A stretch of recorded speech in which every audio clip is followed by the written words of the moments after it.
Génesis, ayer y hoy, aprendiendo del pasado. Génesis, ayer y hoy.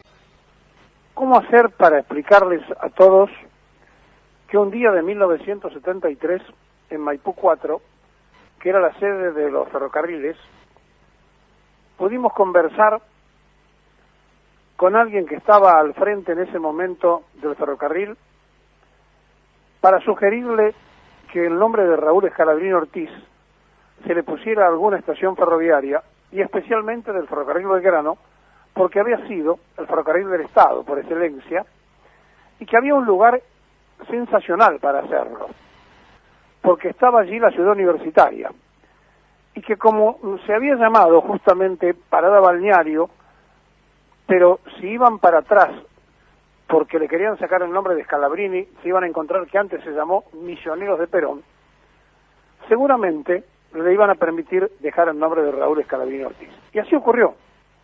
Y muchos estudiantes se bajaban del tren y preguntaban quién fue Scalabrini, y se ponían a leer las cosas que este pensador le dejó para un conjunto de la sociedad de otra época.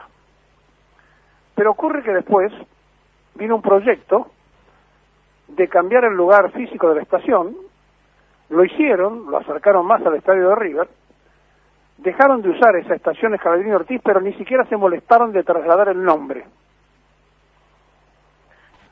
Y esto venía a cuento cuando hace un instante nada más pensaba cómo abrir este programa hoy, donde hay que hacer una exhortación para recrear los misioneros de Perón.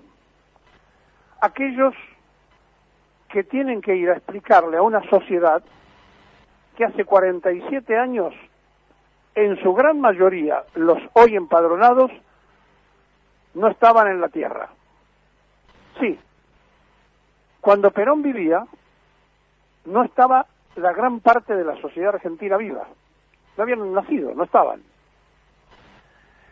Y entonces se transforma esto casi en un episodio histórico, como cuando hablamos de Belgrano, como cuando hablamos de Dorrego, cuando hablamos de Rosas, cuando hablamos de San Martín. Pero es aquí que esto es mucho más difícil porque se trata de alguien que se ha incorporado al sitial de la inmortalidad y que además construyó, después del liberalismo y de la economía capitalista y la aparición del marxismo, la tercera posición ideológica, que es lo único nuevo que apareció en el mundo después del capitalismo y del marxismo. Entonces ya no es solamente parte de la historia, sino el creador de un pensamiento, de una ideología, de una forma. ¿Y cómo puede ser entonces que aquello que hizo que la Argentina funcionara como nunca, los propios que se dicen representarla, simplemente se reduzcan a un homenaje, pero a no tomar sus verdades y sus realidades para hacerla eso, para hacerla realidad? ¿Cómo puede ser que quieran copiar las otras teorías, las anteriores, la del marxismo, la del capitalismo, la que fuere?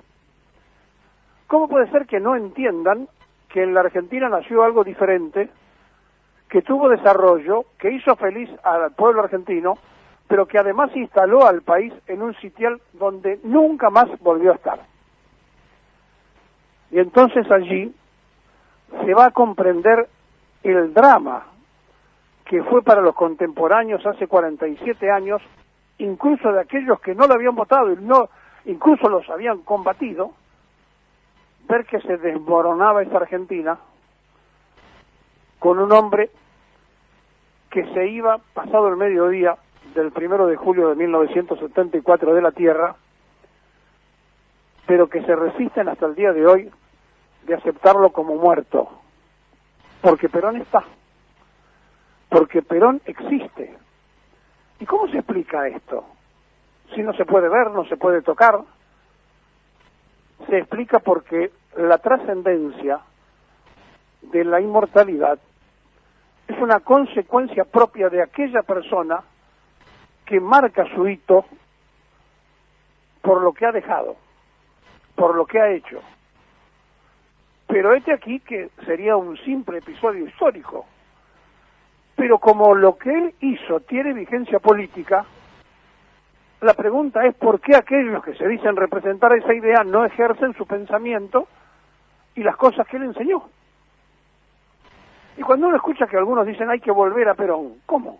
¿Se fueron de Perón? ¿Que hay que volver?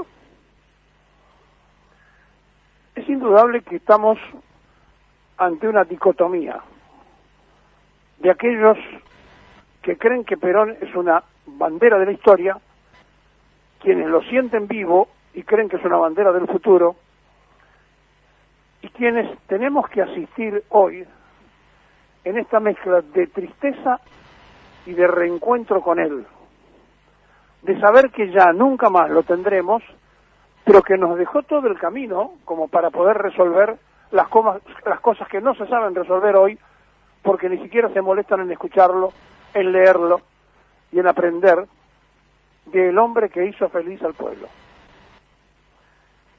Qué difícil que debe ser tratar de entender a la Argentina para un observador de afuera y decir, pero ¿por qué buscan en otros lugares si ustedes lo tienen allí? Si nosotros en Europa, en las facultades, estudiamos el caso del peronismo. Qué cosa, ¿no? En la universidad nuestra no. Estudiamos otras teorías, las internacionales. Queremos saber qué pasó en otras partes del mundo, mientras el mundo quiere saber qué pasó en la Argentina. Qué curioso. Qué importante que en la biblioteca del Congreso de Estados Unidos estén los libros de Perón. Y 2 por 3 alguno vaya y concurra en la búsqueda de una traducción para explicar el fenómeno. 1 de julio de 1974 se conmocionaba el país de los que lo habían combatido y por supuesto de los que habían luchado por él. Y hay algo que todavía no se ha reconocido: el triunfo glorioso de la resistencia peronista, que luchó 18 años para que Perón regresara. Este aquí el resumen de un inmortal que ha trascendido los tiempos, que ha hecho feliz a los ancianos, a los niños, a las mujeres, que le dio al deporte lo que nadie le había dado, que hizo el desarrollo atómico de la Argentina, que llenó de diques para que no faltara agua, hoy que estamos preocupados por el tema, que desarrolló una línea aérea como pocas en el mundo, una marina mercante como casi ninguno, que hizo lo increíble: 120.000 obras públicas en 9 años. 120.000 obras públicas.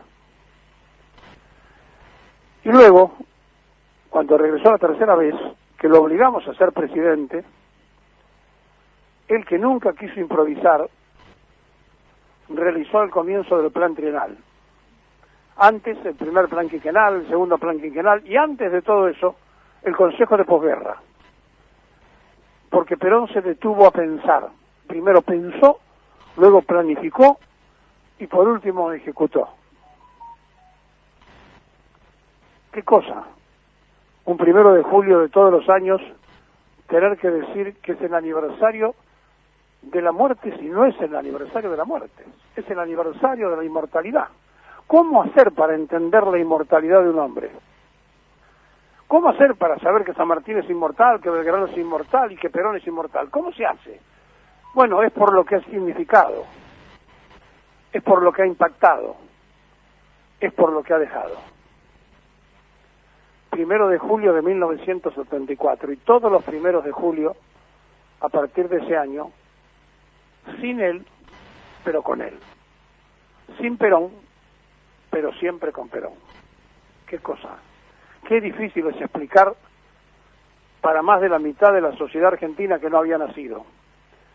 Qué complejo que es dar la batalla cultural ante una prensa canalla por un lado y ante los propios distorsionadores de adentro por el otro lado.